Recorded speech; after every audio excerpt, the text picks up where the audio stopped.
that. And finally, with me now is Barbara Sexton Smith, who is the CEO and President of the Fund for the Arts here in Louisville. And Barbara, before we get started, first of all, Happy New Year. I haven't seen you yet. Right. Happy New Year to you too, and thanks for having me on today. Love having you on, and I love your energy. Let's talk a little bit about, before we went on camera here, you were saying we hit a Grand Slam. Let's talk about that Grand Slam. Oh, it's amazing. Here at the Fund for the Arts this last year, we won the top 4 awards that arts organizations can win in America. So we started off with Mike McAllister from Humana won the #1 business leader in the entire United States of America for his support of the arts, and that came from the Americans for the Arts. Wow. And then our very own homegrown Yum Brands won the top 10 corporations in America in support of the arts, right there with Turner Broadcasting and with Microsoft and several others. Then the Fund for the Arts, we won 2 awards. One for being the leading arts organization in support of children's theater, and that's what we're most proud of. And then, of course, they gave an award to me for being the #1 arts leader in America, but really that's for the young professional program that we've launched at the Fund. You always defer the attention, which is a sign of a good leader. So, yes. Barbara, thank you very much for that.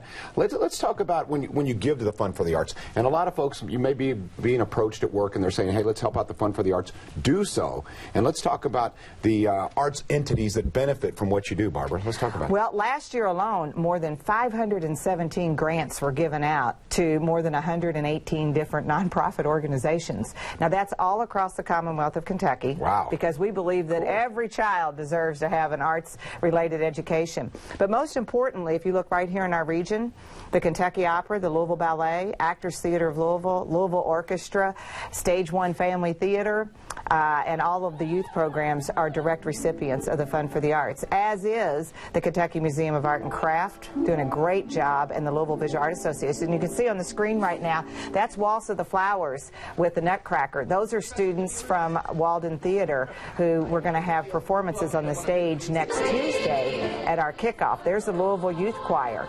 internationally renowned youth choir, many kids scholarship based. That young man on the screen right now wrote a 10-minute play that was produced by the Actors Theater Apprentice Company last year. Those are 2 Actors Theater apprentices performing a play I wrote, and there's Ben Solee wearing his Fund for the Arts Together Through the Arts We Create a Great American City t-shirt, playing the cello, and there's Jack Griffin and musicians from the Louisville Orchestra performing. We're going to get to see all of these again next Tuesday, January 28th, 12 noon at the Brown Theater, and the good news is you're invited. Everybody's invited. There's no charge. There's the information up on the screen. Now, this is the big kickoff, and you can help support the arts. Now, you may be doing it at work. Let's do it again. And this is kind of like a thank you, because there's going to be a lot of things to see and people enjoy. So it's like, thank you for making us one of the most celebrated Fund for the Arts communities. And I want you to talk a little bit about the ancillary positive effects, because I think we always think, wow, I went to see the ballet, it was fabulous, or I saw the orchestra, it was great, or I caught a play at Actors Theater. Let's talk about the economic development here in Louisville. Right. And how it helps that, Barbara. Right. Well, there's 4 things that the arts produce and do very effectively in our community. Once you invest in the arts, you're investing in economic development, a safe community, a healthy community, and a vibrant community, and an educated community. So with economics, there's 8,000 jobs in our region that are directly related to working in arts and culture. Think about that. Think about the taxes that those people are paying to help enrich our community. Here's something that I think is really interesting. For every ticket that's purchased in the area to go to an arts event, we know that people will spend an additional $24.60 on other things, food, hotels, parking. So that's growing our community. Cold beer for John? Yeah, cold beer for John. That, right? We got that too. And quality of life. You know, and I think a source of pride. I talked about how I brag to folks about, you know, our rich, comedy in this arts community. Let's talk about a little bit about the quality of life and how it affects folks in a positive way. Well, Brown-Forman Corporation, for example, they always say the #1 thing they use to recruit people here is the quality of life. So they're trying to recruit the world's greatest talent. So you got to have great things to do. For example, we have this great program called Arts Meet. It's for young professionals to hook up, network, socialize in arts settings. So we're launching it this coming Friday night at Actors Theater of Louisville. So any young professional, that would be you, young at heart, Young okay. and Hard. Oh, I like there that. You Young go. and Hard. Okay, I'll take All right. that. Just go on the Fun for the Arts Facebook page. There's $20 tickets. You get to come. There's food and drink ahead of the show, and then you pick your show whether you want to go see Pirates of the Penzance or Our Town. And it just gives people things to do that are fun and exciting. But if you want to sit back and have a great orchestra experience, I'm telling you what, on February 5th, with the Kentucky Center for the Arts, open to the public, no charge, a side-by-side concert with our Louisville Orchestra and our Louisville Youth Orchestra students, all on the stage performing Dvorak's New World Symphony. You talk about an experience, and the audience will be full of music educators from all across the Commonwealth. A little old school, a little new school. You got it. That's what you're all about. That's what we're all about. You know, and sometimes I throw out this cliche, we have a rich history. But really, the Fun for the Arts really does. I look at a number that pops out at me when I was looking over at my notes, $188 million. Tell me what that number means to you, Barbara. Okay, $188 million means that we've raised it $1 at a time. And right here in this community since 1949, when Mayor Charles Farnsley founded the Fund for the Arts. I don't know if you knew that. I did not know that. The mayor at the time knew that in order to have a strong, vibrant community, he had to have a strong arts scene. And the only way to get the money for that would be as if you went to the people and you sold the dream. And the dream was, together through the arts, we create a great American city and ask the people to give. So we have 23,000 people every single year check off and give $1 or $2 or $3 a week through payroll deduction. And when you do that for 65 years, you get to $188 million. So our goal this year is beat year ago.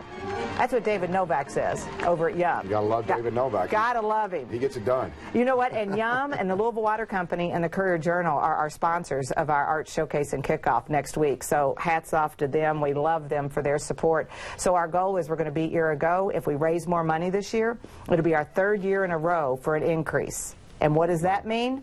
More money means a more stabilized arts community. And if we have a stable arts community, we're going to have more jobs, we're going to have innovation, and we're going to have economic growth. We couldn't do it without you. I couldn't do it without you, Barbara. What your energy? What are you drinking? I'll have a cup of that. What do you do? It's coffee. It's good coffee. It's great. All right, let's put the information up on the screen one more time. And Barbara, because you're so good at this, invite folks to come on out. It's a thank you and an introduction for some people to the arts. That's exactly right. And there's no charge. You're going to get a bag lunch provided by Jefferson County Public Schools, so thanks for that. And you come in, pick your seat, and we're in and out in 1 hour, 12 noon to 1 o'clock. You got to be there. All right. Thanks again, Barbara Sexton Smith. And Barbara, you know, the arts it really is the heartbeat of the community. Would you agree with that? I mean, it really says a lot about a community. And when you do start separating cities, you know, you can always say, well, we have this, and we have, you know, our bourbon industry and all that. But when you talk about the arts and live performances, I think there's a lot to be said for that if you do it well. You're exactly right. Art is the common thread that connects all humanity. And if you don't have a vibrant, thriving art scene in your community cannot grow. You look at any community in America that's growing, and I will show you a community that has a resident opera, orchestra, ballet, theater, and most importantly, we haven't talked a lot about it, what do you do for your students? We have an arts-rich education program where all 7 school districts in the region bring arts into the classroom, teaching artists side by side, or we take kids on field trips.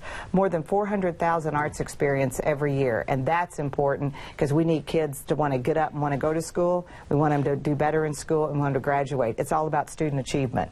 That's why the Fund for the Arts is important. Wow, you're good at this. Wow, I'm ready to pull out my wallet. Okay. Good job. All right. Thank you so much. Barbara Sexton Smith, once again, the CEO and president for the Fund for the Arts right here in Louisville. All right, coming up, another reason to have some city pride, and that's the fact that Comedy Caravan is back under a new name, new ownership, bigger and better than ever. We'll give you details coming up on WAVE 3 Listens.